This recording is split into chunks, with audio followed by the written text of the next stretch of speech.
Morning বন্ধুরা, বোলপুর থেকে very good morning. এই যে আজকে দেখো নতুন জায়গায় এই যে চা পেয়েছি, কি সুন্দর মাসি চা করে দিয়েছে সকাল সকাল আমাদের। এই বলো বলো বলো, গুড মর্নিং সবাইকে। বেশ ভালো লাগছে সকালটা করে পুরে, আজকে অনেক দিন পর। চলো এখন দুদিন ঘুরে ফিরে বেড়া। এত ভোরবেলা উঠে সরস্বতী পুজো আছে না, সব দায়িত্ব আমাদের দিয়েছে। চলো আসছি আবার তোমাদের সঙ্গে।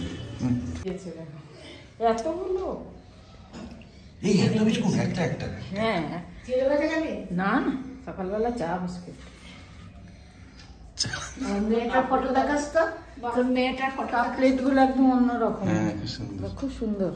প্রথম কাপটা দেখলাম যে কাপটা লক হয়ে যায় এখানে, খুব সুন্দর, পড়বেও না। এই যে কিন্তু বিস্কুট রাখতে পারবে না পাশে।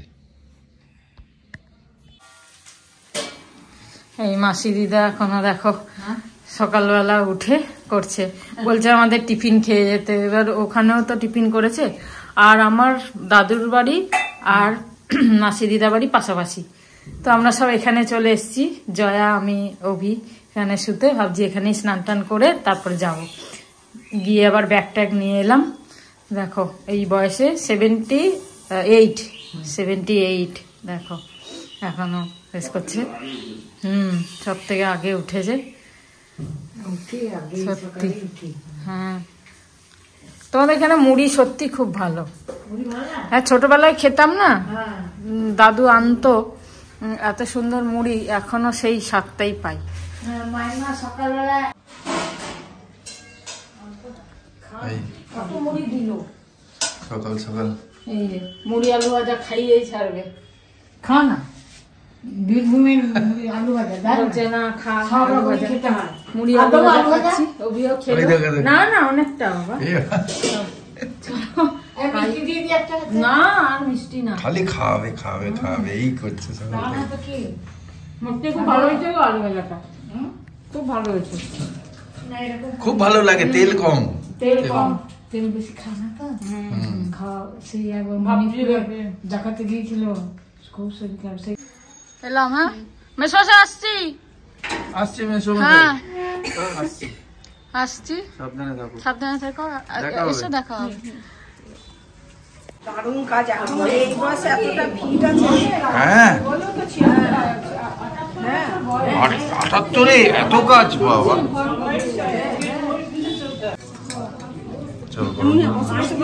সময় বস বস, এই সময় বলছি সারাদিন বসো। আমরা যাচ্ছি এখন ফুলের মালা টালা নিতে, একটুখানি টিফিন তো খেয়ে নিলাম। ঠাকুমাশা এখনো আসেনি, তাই হাঁটতে হাঁটতে যাচ্ছি একটু মালা নিয়ে আসতে। এটা কি ফুল বলে? এটা তারা, তারা ফুল। চললাম নতুন গলিতে, ওর জন্য পুরনো। ওই মালা নিয়ে এসছি, ওই শান্তিনিকেতন রোডে এলাম হাঁটতে হাঁটতে। এখানে কোথাও এদিকে আর কোনো দোকান নেই না আমাদের, এই ছাড়া ওইদিকে নায়কপাড়ার দিকে আর কোনো দোকান নেই।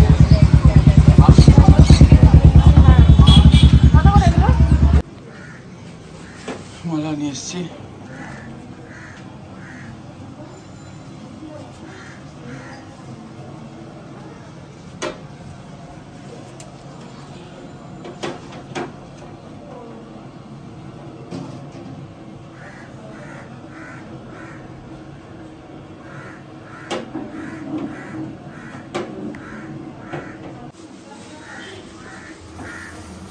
ভালো মালাগুলো, লাল লাল আছে।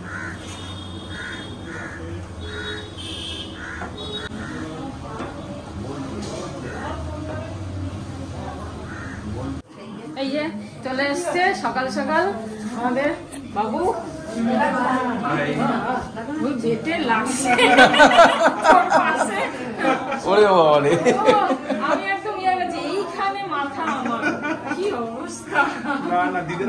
আর মাসি খাচ্ছে আমাদের। হ্যাঁ কিছু বলছিলে বলো? দিদিরা সবসময় উপরেই থাকে, এখানে হার্টে থাকে অ্যাকচুয়ালি। হ্যাঁ সে আছে অবশ্যই, কিন্তু দেখতে তো এখানে। হ্যাঁ একদম একদম। মাসি খাও। মাসি বলছে ছেলে আমার বয়স কমিয়ে দেয়, আমি 78 বছর কিন্তু ছেলে কম করে বলে, হ্যাঁ না? কোনো কাজ করতে গেলে বলবে বয়স হয়ে গিয়েছে, কাজের সময় তাই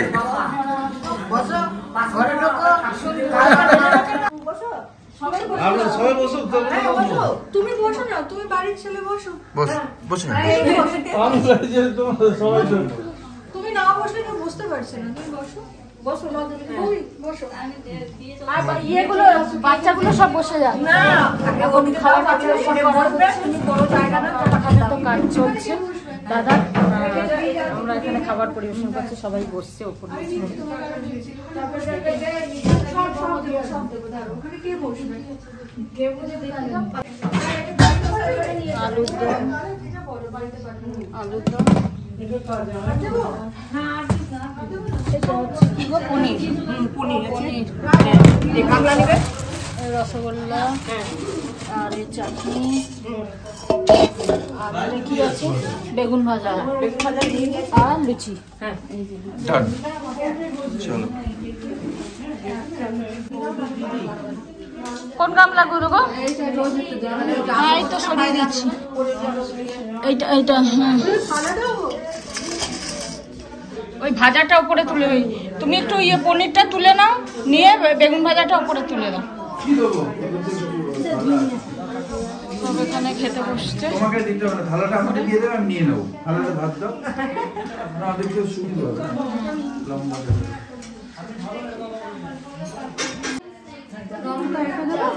ভাজা দিয়ে বসে গেলাম খেতে।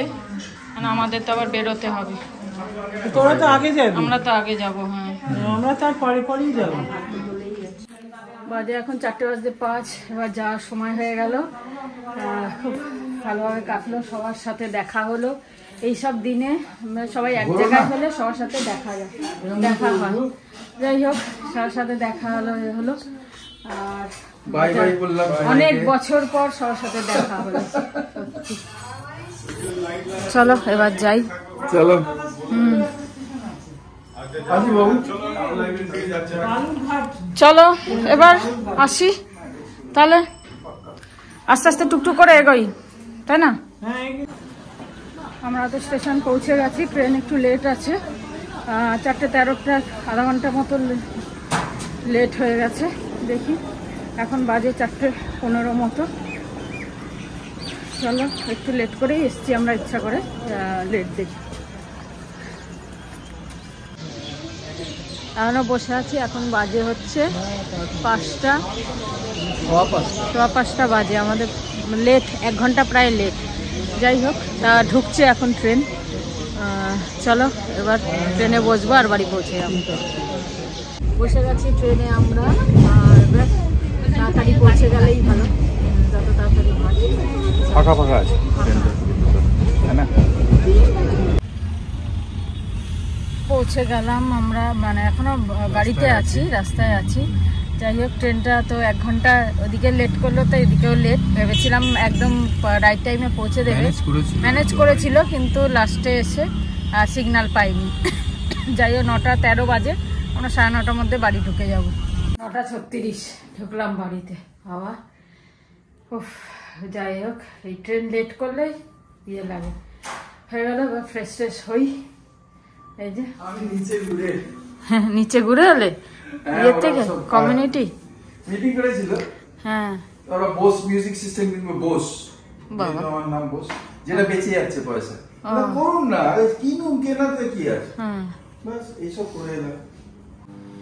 বাজে এখন 10:20। ফ্রেশ ফ্রেশ হয়ে গেলাম, সব মোটামুটি খালি করে নিলাম ব্যাগ। কাচাকুচি কালকে পরশু মিলিয়ে করব। আর মায়ের তো খাবার অর্ডার দিয়ে দিয়েছিলাম, আর রুটি আর তরকারি দিয়ে গেছে। আর বৌদি আমাদের সব লুচি তরকারি মিষ্টি সব দিয়ে দিয়েছে, বলছে বাড়ি গিয়ে আর রান্না করতে হবে না, ওখানে বাড়ি গিয়ে খেয়ে নেবে। তো এই যে লুচি, মিষ্টি, আলুর দম, পনির, অনেক পনির আছে, হয়ে যাবে আজকে। হ্যাঁ, তারপরে ও খাবারও এসছে, মায়ের খাবারও এসছে, মিলিয়ে মিশে মিলিয়ে মিশে হয়ে যাবে। মিলিয়ে মিশে সব খাওয়া হয়ে যায়। আজকে রান্না নেই। ख्वाब हो तुम या कोई हकीकत, कौन हो तुम बतलाओ, हो देर से कितनी दूर खड़ी हो और करीब आ जाओ। আমার কিছু বন্ধুরা খুব ভালোবাসে দুটো লাইন হলেও, তাই জন্য করলাম। সবাই আনন্দ থেকো, ভালো থেকো, হ্যাঁ না? তাই তো, একদম ভালোভাবে কাটাও। বাকি আবার খেয়ে উঠে আসছি। Good night. আচ্ছা, এখনো হবে না? পরে গুড নাইট হবে আবার? পরে করছি। ও, আমি ভাবলাম আজকে এখনই শেষ করছো। যাই হোক, আমরা খেয়ে নি। গরম করেছে, ফটাফট খেয়ে নি। লুচিগুলো ঠান্ডা হয়ে গেছে। তো চলো, ডিনার হয়ে গেল, কিছু করতে হলো না এটা। আর সত্যিকারে খুব ভালো লাগলো। গেলাম তো মামির কাজে, মামিকে ফিল করলাম, আর সবাই মিলে এক জায়গাতে হলাম। তো সবার সাথে দেখা হলো, সবার সাথে হলো। এই মানে আমরা তো সত্যিকারের সময়ের অভাব হোক বা যাই হোক, আলিসির জন্য হোক, কোথাও যাওয়া, কারোর সাথে সম্পর্ক রাখা, এগুলো কমে গেছে সবারই ক্ষেত্রে। তাই সবারই মানে সময়ের হয়তো অভাব, না হবে না যাওয়া, বা না কিছু কাজ আছে, বা এই সব নিয়ে হয় না। কিন্তু হলে পরে সবার সাথে সব রকম সম্পর্ক রাখলে পরে না সত্যি মানে খুব ভালো লাগে। সে পুরোনো দিনের কথাগুলো, আগে যেমনি আগেকার ঠাকুমারা মারা দেখতাম, দিদা জবরদস্তি না করতেই হবে, যেতেই হবে, এই যে একটা জবরদস্তি ছিল না, তাতে সম্পর্ক সবার সাথে সবার ছিল, তাতে সত্যিকারের মানে একটা মানে মিলাপ, একটা অন্যরকম ব্যাপার ছিল, আনন্দ ফুর্তি ছিল। এখন শপিং মল, কম্পিউটার, ল্যাপটপ আর মোবাইল, এইসব নিয়ে সবাই ব্যস্ত। আর কেউ কারোর সাথে মানে সেইভাবে কারোর সম্পর্ক নিয়ে, হয়তো ফোন হলো 9 মাসে, না হলে না হলো, যাওয়া আসা তো মানুষ ভুলেই গেছে। যাই হোক, আমার মায়ের পিসির বাড়ি গেলাম, মানে আমার মায়ের পিসির মেয়েরা রয়েছে, মানে আমার মাসি মেসোমশাই, ওরা একটা ফ্যামিলি, এদের সাথে সে কবে দেখা হয়েছে ছোটবেলায়, তারপরে মাঝে আর দেখা হয়নি। বোলপুরে যাই তো দিদির বাড়ি উঠি, ওখান থেকে হয়তো মামার বাড়ি গেলাম, মামা মামির সাথে দেখা করলাম, দাদার সাথে দেখা করলাম, চলে আসলাম। আর এই পাশেই, কিন্তু হয় না, আধা ঘন্টার জন্য হয়তো যাই, আর একটুখানি ওদের সাথে দেখা করে চলে আসি, মামা মামির সাথে দেখা করে চলে আসতাম। এখন তো তারাও যাই হোক নেই, পাশে থাকলেও আর হয় না। তো যাই হোক, খুব ভালো লাগলো। সব মিলিয়ে সবার সাথে সম্পর্ক রাখা উচিত, সত্যি সম্পর্ক রাখা উচিত। আর একটা জিনিস, যে এবারে গেলাম বোলপুর, কিন্তু তপনদার সাথে দেখা করা হলো না। কদিন আগেই সুমনের বাড়ি যখন লাঞ্চে গেছিলাম, তপনদা বেনারস থেকে ফিরেছে, দেখা হয়েছে, আর এত শর্ট টাইমে হলো না। কালকে তো পৌঁছালাম বিকেলে, তারপরে সবার সাথে কথা বলতে বলতে, গল্প করতে করতে হয়ে গেল। সকাল থেকে কাজ ছিল, আর হলো না। তারপর তো চলে এলাম। আজকের দিনটা যদি থাকতাম তাহলে হয়তো বিকেলে যেতাম দেখা করতে, কিন্তু আজকে তো থাকা হলো, মানে সেই প্ল্যানিং করে যাইনি যে আজকে থাকবো। যাই হোক, নেক্সট টাইম আবার তো যাবো, যখন সবসময় তো যাই, অসুবিধা নেই। এবার না মামার বাড়ি থাকলাম, এই মানে সেই তো কবে মামার বাড়ি, তো মানে দিদির বিয়ের পর থেকে তো মামার বাড়ি থাকা হয়নি। গেছি দেখা করতে, কিন্তু থাকা হয়নি। দিদির বিয়ের পর থেকে এই ফার্স্ট মামার বাড়ি থাকলাম। মানে সত্যিকার, দিদি তো দেয় না থাকতে, না এখানেই থাকতে হবে, এখানেই থাকতে হবে, এখান থেকে যাবি দেখা করতে, এরম ব্যাপারটা ছিল। তো এত বছর পরে আবার সেই মামার বাড়ি থাকলাম। সে মনে আছে আমার লাস্ট দিদির বিয়ের আগে ভাইফোঁটার সময় সব মাসিরা, সেম 4 মাসি, তখন আমার মাও ছিল, বাবাও গেছিল, মানে দিদির বিয়েটা হয়েছে সেই সময় বাবাকে ডাকা হয়েছিল। মামা দাদুই তো দিদির বিয়েটা দাঁড়িয়ে থেকে দিয়েছিল তপনদার সাথে। তো সেই লাস্ট মামার বাড়ি থাকা হয়েছে। তারপর এতগুলো বছর কেটে গেল, আমি তখন ক্লাস 8-9-এ পড়ি। তারপর এতগুলো বছর পরে মামার বাড়ি থাকলাম, তা নাহলে এত বছর তো দিদির বাড়িই থেকেছি। খুব ভালো লাগলো। আবার সেই ছোটবেলা মামার বাড়ি, এক্সাম হলে মামার বাড়ি চলে যেতাম। এই যে সময়টা খুব খুব মানে মিস করছিলাম, সত্যি খুব ভালো লাগলো। মামার বাড়ি মানে মামার বাড়ি, মামার বাড়ি যার জন্য সবাই পাগল হয়ে যায়। তো যাই হোক, সব মিলে আজ ভালোই কাটলো। মনে তো মামির দুঃখটা ভীষণ আছে, কিন্তু মামি এটা খুব ভালোবাসতো, ভীষণ ভালোবাসতো। সবাই আসুক, সবাই থাকুক, ভীষণ খুশি হতো। আর সেই খুশিটাই কিন্তু হলো। কেউ দুঃখ তো আছে, কিন্তু এক সাইডে রেখে সবাই খুশি মানিয়েছে। চলো, অনেক কথা হয়ে গেল তোমাদের সাথে, আর আজকের মতো ব্লগটা এখানে শেষ করি। 11টা বাজে। গুড নাইট, শুভরাত্রি, জয় গুরু, ওম সাইরাম, জয় হিন্দ, জয় ভারত।